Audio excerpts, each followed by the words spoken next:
just like when I'm sitting in the house. It feels kind of pointless, but yeah. Well, guys and girls, this is going to be yeah, what a lot of people call a loadout, but I'm just going to call it a discussion about kit. I get hundreds and hundreds of comments about the kit I use and what kit's best and what I think of this brand and that brand, and as you all know, I very rarely discuss brand names or kits or anything like that, reviews. It's just not my cup of tea, but I will sit and discuss kit here today, and anybody has any input on that, comments down below. First of all, I'll show you what I carry on a basic trip to the debris village for building. So I know I'm sleeping on either a raised bed that I build or the ground, so I keep roll mats there, otherwise I would be carrying them back and forward, so they're already there. I also keep one wool blanket there for the dog, which is in a dry sack and safe. Yeah, so you've all seen this bag before. It's pretty much the bag I take everywhere with me. Whether I'm hammock camping, ground dwelling, anything, it's always this rucksack, just because I've carried it for a while now and it's kind of comfy on my shoulders, so you know, there's no point in having 6 different bags for the same job. I stick with one. I have a one like this in green as my backup bag in case this one bursts, so I can get it fixed. But this is the Highlander ABS 66, I think. Yeah, Highlander Pro Forces. There you go.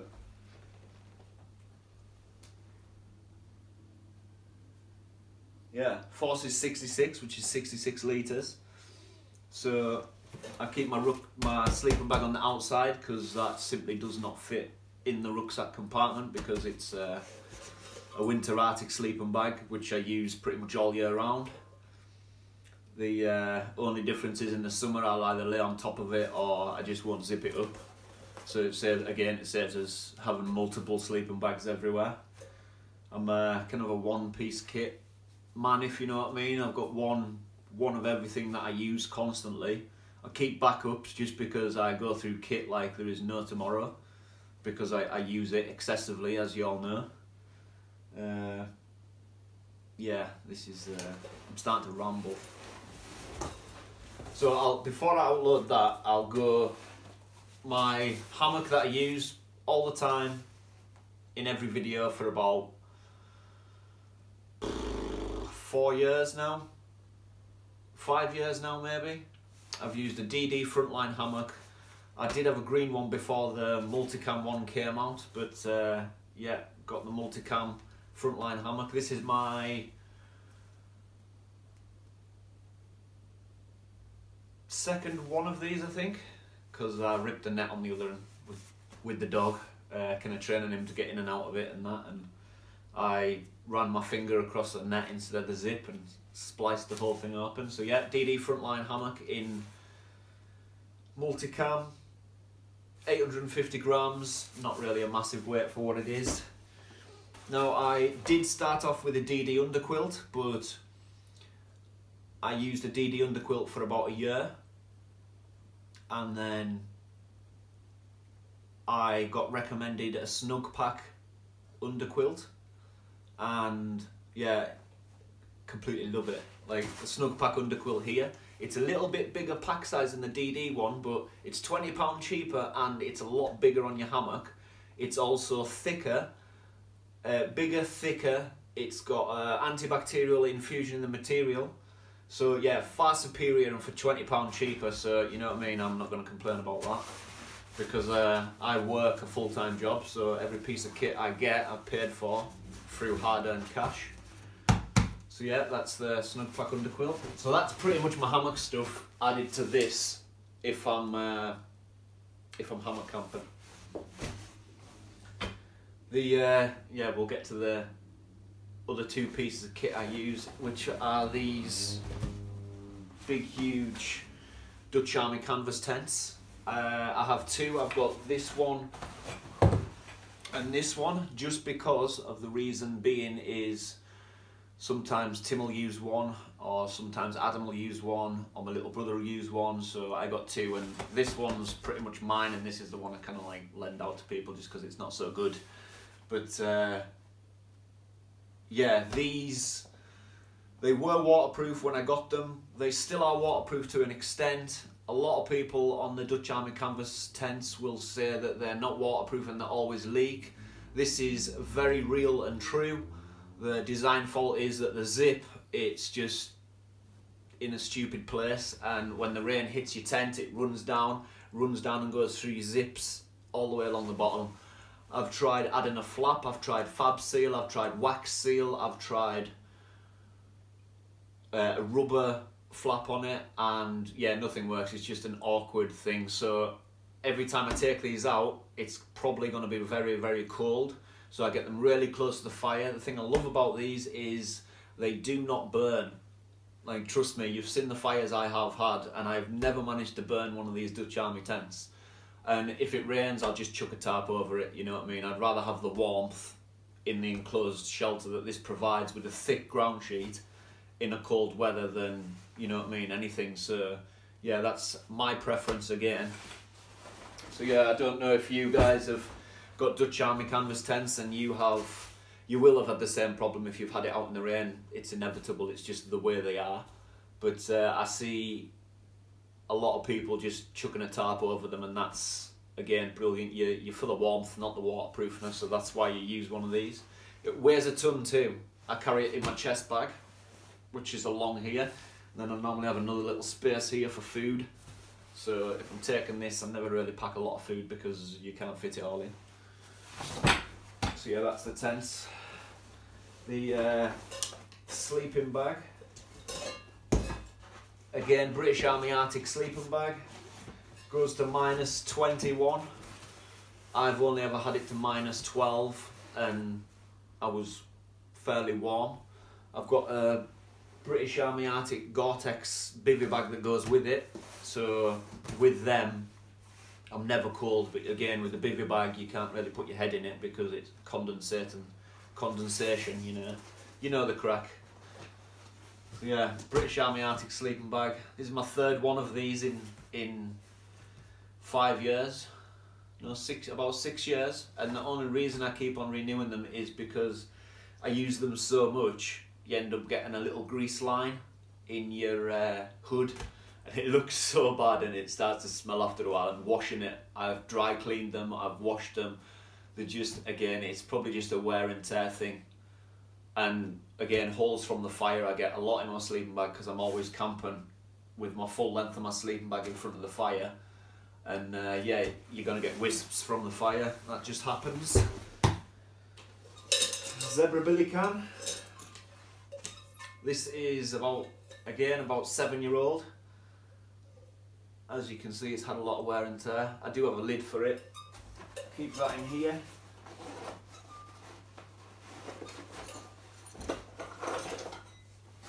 That's just as worn out as the thing. Yeah, this one, about 1.5 years ago, Wild Ginger Brew sent me a firework in the post, and I put it inside this pot and it blew up and I lost the lid, so I had to steal another lid from someone else.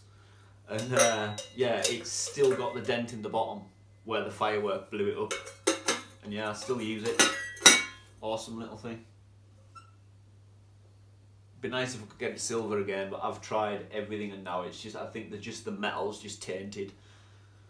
Oh, and egg-shaped, because after a year of use we all know that Zebra billy cans warp with extreme heat into an egg shape. But again, that's not me reviewing or pointing anything out, that's just me widely saying, So, knives, I've got the Mora fire starter and this one. So when I'm building in the village, I take this one on my belt because you all know I've lost loads of knives and an axe and a saw and built saws into the sides of shelters. So this one, because it's bright green, it's pretty hard to lose. although I'll probably manage it at some point. It's my goal. And then the Mora fire starter. Both budget knives, you know, not expensive. I don't tend to buy tools I don't use an excessive lot. Like, I use an axe more than I use a knife, so it only makes sense to have a quality axe, you know. But I mean, not saying that Mora isn't quality, because, you know, they are. For the money, they're brilliant. And I wouldn't even say they're just a beginner's knife, because they're really not, because I wouldn't class myself as a beginner, and you know what I mean, I love these knives. I mean, I love any knife. It's sharp, it's does exactly what you need it to do, and it's a reasonable price. It's kind of what you go for, isn't it? It's fire kit. Mac Tightwad's fire steel with some fat wood and some sort of petrol stuff. Smells strong. Yeah. Tongs, eating utensils, and a pencil. I draw on stones. It's kind of a pastime. Yeah, so if you're ever walking down the river and you see a shelter that's been drawn on a stone, that's probably me. Right, main compartment. Let's get on with this, because it's taken a while, eh? I thought I'd be sitting in front of the camera, and like normal, if I'm sitting in the house and I'm not in the woods, I genuinely have nothing to say, you know what I mean? Yeah. So, British Army softy jacket. Again, I either use that as a pillow or around the campfire at night time. A snood, extra warmth at night time. My power bag, which contains the head torch I use, along with a backup head torch, because I've had 3 occasions where I've been walking out to the woods at night time and I've physically burnt out a head torch. So, and then I found myself in the middle of nowhere with no head torch. So I always pack a spare for the head torch, just because, you know, at the moment we're getting 6 hours of daylight and the rest is dark. Power bank. I carry 2 of these with us now. One solar, which them small ones, they never really charge up as a solar, you know, especially in Cumbria with 6 hours of dull daylight. Jumper for the dog, which is over there sitting down now. Sometimes I carry, if I'm going in a solo camp, I'll carry something to read or something to do. So, well, the next few weeks I have Mushrooms and Toadstools and a book called Simple Shelters, which I've had for about a year, and there is nothing simple about those shelters in that book, but definitely worth the £3 off eBay I paid for it. You know, I'm always picking up cheap shelter books. MSR pot. Yeah, MSR Seagull, made in Thailand. There you go. You definitely know it's quality. And again, it's got carbon all over it, and I've had that for about 3 years. About 3 or 4 years. So it's had an excessive use, and I originally bought that back when we were doing survival videos and just playing with survival scenarios and having a bit of fun that way. And yeah, hopefully that's something I get back to at some point. Wool blanket kind of speaks for itself. My saw.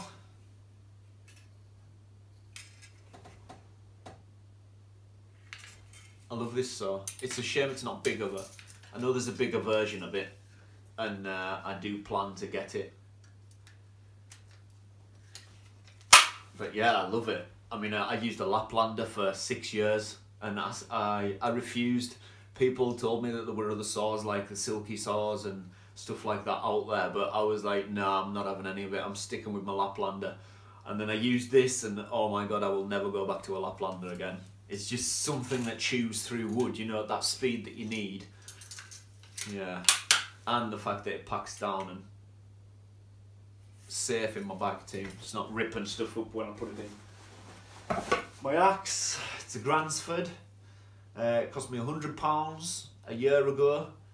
It's completely and utterly like used, you know, it doesn't get much more used. I mean, even the wedge popped out at about 4 months ago, so I super glued that back in and banged that in. I know a lot of people are going to say you should get that done professionally, but nah, a bit of super glue, bang it back in, and now it's starting to come out, so that's, at least I got a few months, so I'll do the same again, but I think this time I've got some Gorilla Glue, so that's a lot stronger glue, so I'll use that. Yeah, this is the leather bit that Wild Ginger Bruce made me, and yeah, that's saved the shank on my handle. Before this axe, I had a £31 Condor, and I had that axe for 5 years, and it was brutalised, and I even to this day miss that axe. You know, when you just make something your own, and yeah, but this one's just as good. But yeah, my £31 Condor was a good axe. You know, it just shows that you don't have to spend £100 in order to get a good quality axe. Yeah.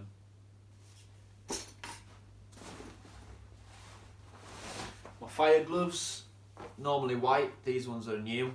So yeah, just a pair of welding gloves I use for the fire working and everything. Pretty much it. Brew kit, just a little DD stuff sack.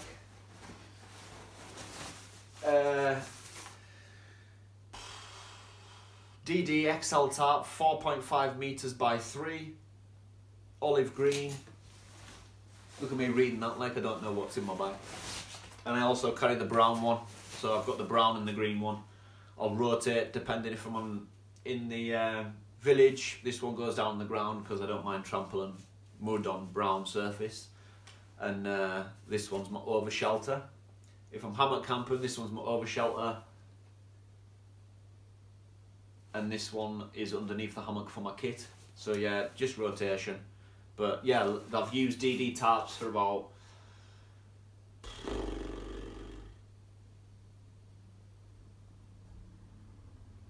definitely over 5 years. Mind, I've had some crap from them, but also I've had some good stuff from them, you know, so it's it is what it is, but for the money you can't complain, and for the amount of time they last, and they take duct tape patches like a reeler. Plate. This is my cordage bag. I've got 10 bungee cords, 10 tent pegs, and a spool of 550 paracord and a roll of duct tape in there, and tent pegs. And that's pretty much all that's in my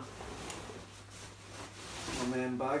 Oh, Gore-Tex trousers, dungarees, sort of things. Yeah. Spare socks in the side. First aid.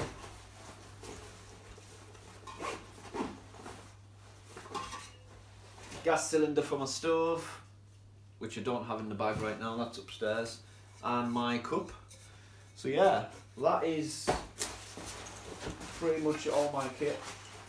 Oh, and I've got this. My chest bag, I get asked so many times, right? You know, because these are military bags, when the soldiers pack them in the helicopters or the planes or the boats to take them on to the next place, they each come with these pretty much carry sacks. So you put your whole rucksack into that, zip it up, put your name on it, and then obviously that's just one sack instead of a rucksack. And that's what your kit gets transported in the army. So that came with the bag as a waterproof sack, and I've used that pretty much as a chest bag ever since I got the original thing, and that hooks onto there where you've all seen that. So yeah, that's my chest bag, and this bad boy is about 6 years old. It's got so many holes in it. I think there's even a mouse hole in the lid. There, look. It's where a mouse tried to chew through to get to my food. Cheek, eh? There we go. So yeah, that is all the kit I use. That's the Gore-Tex bivvy bag. So yeah, if anybody has any more questions, in the comments box below. If you have any inputs on about the tents, on a better way to waterproof them. Yeah. Also, I'm looking for recommendations for head torches, if anyone's got any ideas, because I'm looking for a new one. Preferably one that takes batteries that I can buy in this country, like AAA's or Duracells or something like that. Just because my head torch, I get the batteries from China and they're the 8210 ones and I can't find them anywhere. And you've got to wait 3 months online. Also, if anyone's got any good books they can recommend on shelter building, specific shelter building. And yeah, I'm thinking about doing a Q&A in the future too, but that's only if enough people ask for it. So if you want me to do a Q&A, just in the comment box down below if you'd like to hear it or not, that's fine. And yeah, that's pretty much a wrap for this. Thanks for watching, thanks for bearing with me rambling. I don't normally talk this much on camera. And we'll catch